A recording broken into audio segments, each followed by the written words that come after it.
నమస్తే అండి. నా పేరు డాక్టర్ విజయ వర్మ. నేను యశోద హాస్పిటల్ హైటెక్ సిటీలో సీనియర్ కన్సల్టెంట్ అండ్ ట్రాన్స్ప్లాంట్ ఫిజిషియన్గా పనిచేస్తున్నాను.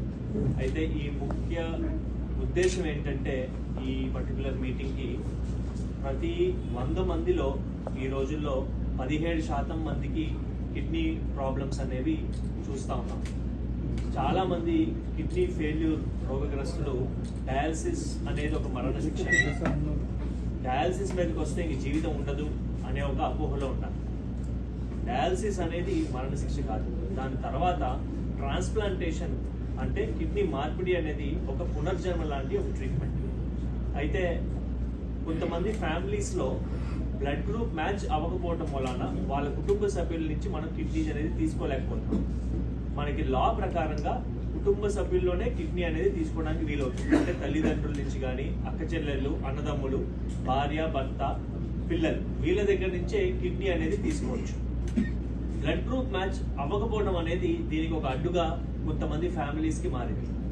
మనం సుమారుగా క్రితం 4 సంవత్సరాల్లో 383 ట్రాన్స్ప్లాంట్లు చేస్తున్నాం యశోద హైటెక్ సిటీలో. వాటిలలో 48 ట్రాన్స్ప్లాంట్లు బ్లడ్ గ్రూప్ మ్యాచ్ కాని ట్రాన్స్ప్లాంట్.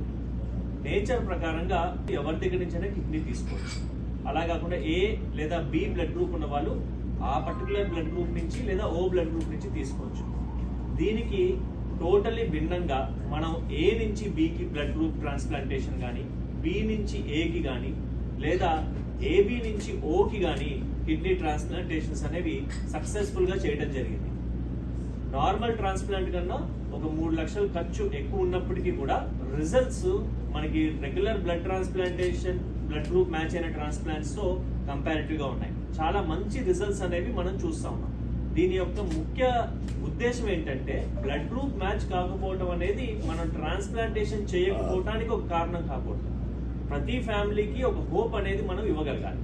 ప్లస్ ఎవ్రీ ఫ్యామిలీలో కూడా మనం primary prevention of kidney disease అంటే కిడ్నీ డిసీజెస్ ని మన కమ్యూనిటీలో ఎలా నివారించుకోవాలి, మనం అది అవ్వకుండా ఏం చేయాలి అనే దాని మీద కూడా మనం అందరం ఫోకస్ చేయాల్సిన అవసరం ఉంటుంది. ప్రతి వారు కూడా సంవత్సరానికి ఒకసారి ఒక ultrasound scanning, serum creatinine, urine test, ఈ 3 పరీక్షలు అనేది మనం చేసుకుంటే కిడ్నీ ప్రాబ్లం ఉందా లేదా అనేది క్లారిటీగా మనకి తెలుస్తుంది అనమాట. సో ఇది మన పబ్లిక్ అందరికీ అవేర్నెస్ తెలియజేయడం కోసం ఏబిఓ ఇన్కంపాటిబుల్ ట్రాన్స్ప్లాంట్స్ అనేవి ఒక గుడ్ వే ఆఫ్ ట్రీట్మెంట్ అనేది తెలియపరచడానికి ముఖ్య ఉద్దేశం.